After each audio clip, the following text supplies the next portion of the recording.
வணக்கம் and welcome to flavours of Nellai. இன்றைக்கி கிச்சனில் நம்ம என்ன பார்க்க போகிறோன்னா ஹோம்மேட் சாக்லேட். குறைவான பொருட்களை வச்சுட்டு ஈஸியாக டேஸ்டியாக ஒரு சாக்லேட் எப்படி செய்கிறதுன்னு தான் நான் இன்றைக்கி சொல்லித்தர போகிறேன். சாக்லேட் செய்ய தேவையான பொருட்கள் என்னென்னு ஃபஸ்ட்டு பார்த்துட்டு வந்துடலாம்.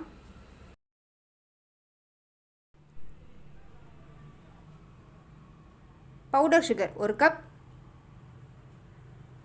பால் powder 1/3 cup, cocoa powder 3/4 cup, தேங்காய் எண்ணெய் 1 கப்.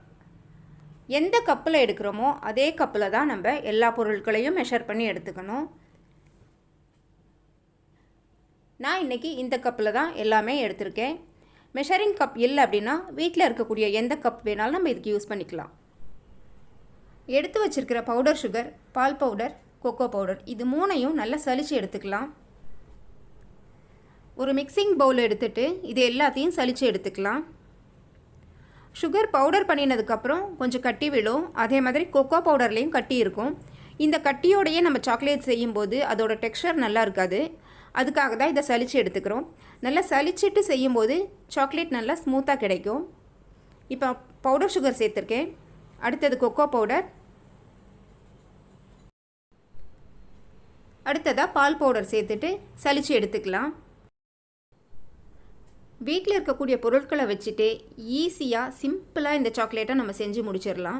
ஒரு 10 நிமிஷம் கூட ஆகாது இந்த சாக்லேட் செய்கிறதுக்கு. பட் டேஸ்டியான ஒரு சாக்லேட் நம்மளுக்கு கிடைக்கும்.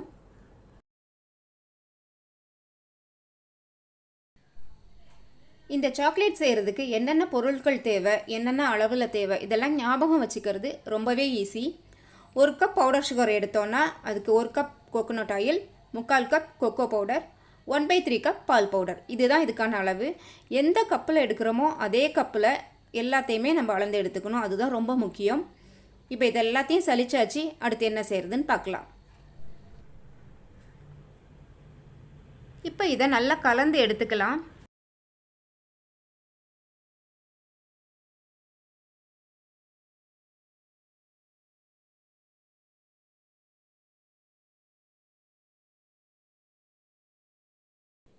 இன்றைக்கி டபுள் பாய்லர் மெத்தடில் தான் நம்ம இந்த சாக்லேட் செய்ய போகிறோம். அதுக்காக ஒரு பாத்திரத்தில் கொஞ்சமாக தண்ணீர் சேர்த்து சூடு பண்ணிக்கலாம். தண்ணீர் நல்லா சூடானதும் அதுக்கு மேலே இன்னொரு பாத்திரம் வச்சு அதில் தான் நம்ம சாக்லேட் மிக்ஸி சேர்த்து கிளற போகிறோம். கீழே இருக்கிற சுடு தண்ணியில் இந்த பாத்திரம் டச் ஆகக்கூடாது.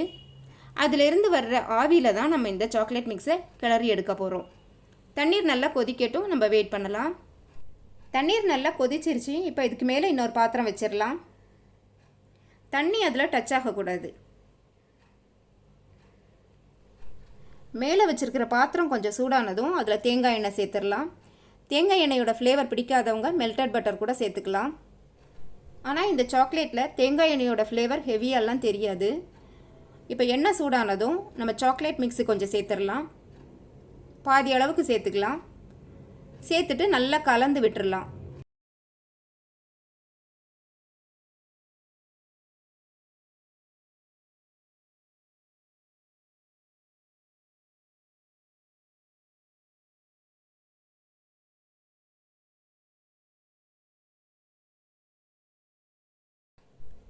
மீதம் இருக்கிற சாக்லேட் மிக்ஸையும் இதில் சேர்த்துடலாம்.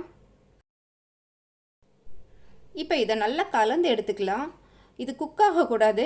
அந்த ஆவியிலேருந்து வர்ற சூடில் நல்லா மிக்ஸ் பண்ணி எடுக்கணும். அந்த சுகர் எல்லாம் நல்லா கரைஞ்சி எண்ணெயோடு சேர்ந்து நல்லா கரைஞ்சி மிக்ஸ் ஆகி வரணும். அது வரைக்கும் நம்ம நல்லா கிளறி எடுத்துக்கலாம். ரொம்ப நேரம் கிளற தேவையில்லை. ஒரு 4-5 நிமிஷம் இதை நல்லா கலந்து எடுத்துக்கலாம். இது குக் ஆகக்கூடாது. அதாவது அந்த ஆயிலில் சுகரெல்லாம் கரைஞ்சி நல்லா மிக்ஸ் ஆகி வரணும். அந்த அளவுக்கு நம்ம கலந்து எடுத்துக்கலாம்.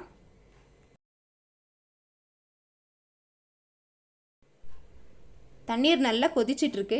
அதிலேருந்து வர்ற ஆவியிலேயே தான் நம்ம இதை கலந்து எடுத்துட்ருக்கோம்.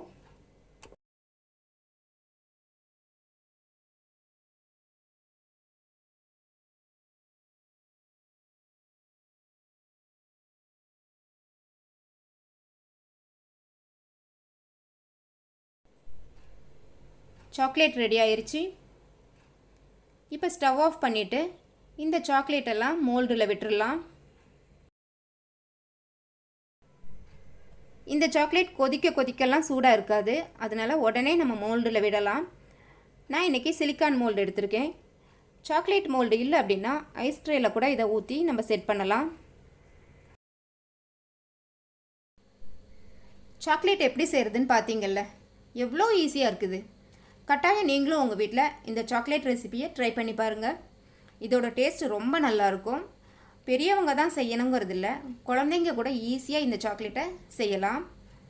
கட்டாயம் மிஸ் பண்ணாமல் இந்த சாக்லேட் ரெசிபியை உங்கள் வீட்டில் ட்ரை பண்ணி பாருங்கள். இப்போ இந்த சாக்லேட்டெல்லாம் மோல்டில் விட்டுட்டு நான் உங்களுக்கு காட்டுறேன்.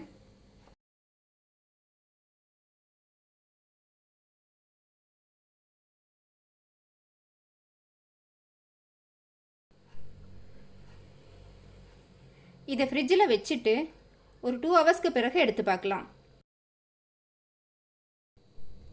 கொஞ்சமாக டேட்ஸும் நட்ஸும் எடுத்து வச்சுருக்கேன். இதை சாக்லேட்டில் எப்படி ஃபில் பண்ணுறதுன்னு பார்க்கலாம். இது ஆப்ஷனல் தான், இது இல்லாமலும் நம்ம சாக்லேட் செய்யலாம்.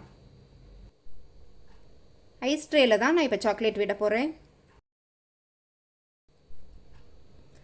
ஐஸ் ட்ரேயில் பாதி அளவுக்கு சாக்லேட் ஊற்றியாச்சு.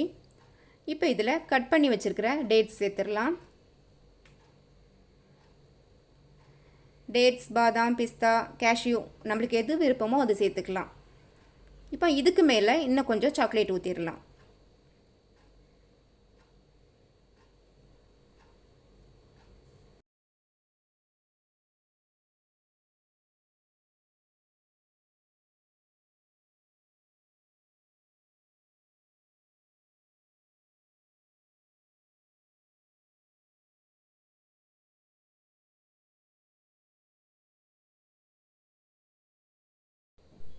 மீதம் இருக்கிற சாக்லேட்டையும் ஊற்றிட்டு காட்டுறேன்.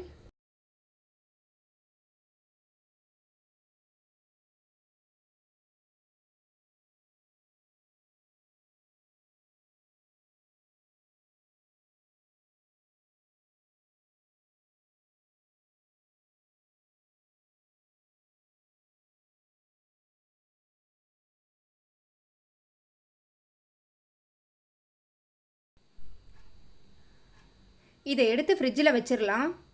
2 ஹவர்ஸ் கழித்து எப்படி வந்திருக்குன்னு பார்க்கலாம். சாக்லேட் நல்லா செட் ஆயிடுச்சு. இப்போ இதை எடுத்து பார்த்துடலாம். இது சிலிக்கான் மோல்டுங்கிறதுனால எடுக்கிறதுக்கு ஈஸியாகவே வரும். டேஸ்டியான சாக்லேட் ரெடி ஆயிடுச்சு. இப்போ சிலிக்கான் மோல்டு இல்லை, நம்ம ஐஸ் ட்ரேயில் தான் இந்த சாக்லேட்டை செட் பண்ணுறோம் அப்படின்னா ஐஸ் ட்ரேயில் கொஞ்சமாக தேங்காய் எண்ணெய் தடவிட்டு அதுக்கப்புறம் இந்த சாக்லேட்டை விட்டோம் அப்படின்னா எடுக்கிறதுக்கு ஈஸியாக வரும். லாக்டவுன் டைமில் வெளியில் எங்கேயும் போக முடியாதப்போ வீட்டில் இருக்கக்கூடிய பொருட்களை வச்சுட்டு நம்ம ஈஸியாக இந்த சாக்லேட்டை செஞ்சு குழந்தைங்களுக்கு கொடுக்கலாம். இப்போ இந்த சாக்லேட் எல்லாத்தையும் எடுத்துகிட்டு நான் உங்களுக்கு காட்டுறேன். சாக்லேட்ஸ் எல்லாம் ரெடி ஆயிடுச்சு. இந்த சாக்லேட்டை நம்ம ஃப்ரிட்ஜில் வச்சு எடுத்து தான் சாப்பிட முடியும். ரூம் டெம்பரேச்சரில் வச்சோன்னா மெல்ட் ஆகிடும். இப்போ டெய்ரி மில்க் சில்கெல்லாம் எப்படி ரூம் டெம்பரேச்சரில் வைக்கும்போது மெல்ட் ஆகிடுமோ அதே மாதிரி இந்த சாக்லேட்டும் மெல்ட் ஆகிடும். டேஸ்டியான இந்த சாக்லேட்டை நீங்களும் கட்டாயம் உங்கள் வீட்டில் செஞ்சு பாருங்கள். இந்த வீடியோ உங்களுக்கு பிடிச்சிருக்குதா? அப்போ லைக் பண்ணுங்கள், கமெண்ட் பண்ணுங்கள். மறக்காமல் உங்கள் ஃப்ரெண்ட்ஸ் அண்ட் ஃபேமிலிக்கு ஷேர் பண்ணுங்கள். புதுசாக நம்ம சேனலை பார்க்குறீங்களா? அப்போ மறக்காமல் சேனலை சப்ஸ்கிரைப் பண்ணுங்கள். கூடவே பக்கத்தில் இருக்கிற பெல் ஐக்கானையும் கிளிக் பண்ணிடுங்க. தேங்க்யூ.